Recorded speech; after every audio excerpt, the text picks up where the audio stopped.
నమస్తే, welcome to I news. హరిద్వార్లో జైళ్లంటేనే గోడలు, గేట్లు, భద్రత అంటారు. కానీ రోషనాబాద్లో జైల్లో రామాయణం నాటకం జరుగుతోందంటేనే డ్రామా ఉంటుందని తెలుసు కదా. అసలు డ్రామా అప్పుడే మొదలైంది. పంకజ్, రాజ్ కుమార్ వీరు రామాయణంలో వానర పాత్రలు పోషించారు. అంటే రాముడికి సాయం చేసే కోతులు అన్నమాట. సాయం చేయడం వరకు బాగానే ఉంది. రావణుడు సీతను ఎత్తుకెళ్ళిపోయాడు. ఇప్పుడు సీతమ్మని వెతకాలి కదా. అయితే సీతమ్మని వెతకడానికి ఖైదీలు ఎంచుకున్న మార్గం ఏంటో తెలుసా? జైలు గోడలు. ఇది నాటకంలో భాగం.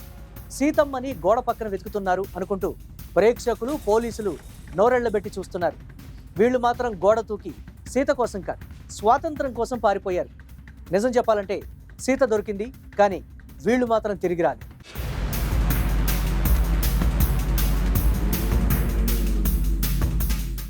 పంకజ్, రాజ్ కుమార్ ఎంతకీ రాకపోవడంతో జైలర్లు కంగారు పడ్డారు. చివరకు చూస్తే హత్య కేసులో జీవిత ఖైదీ పంకజ్, కిడ్నాప్ కేసులో విచారణలో ఉన్న రాజ్ కుమార్ పరారయ్యారని క్లారిటీ వచ్చింది. భద్రత అంటే ఇదేనేమో.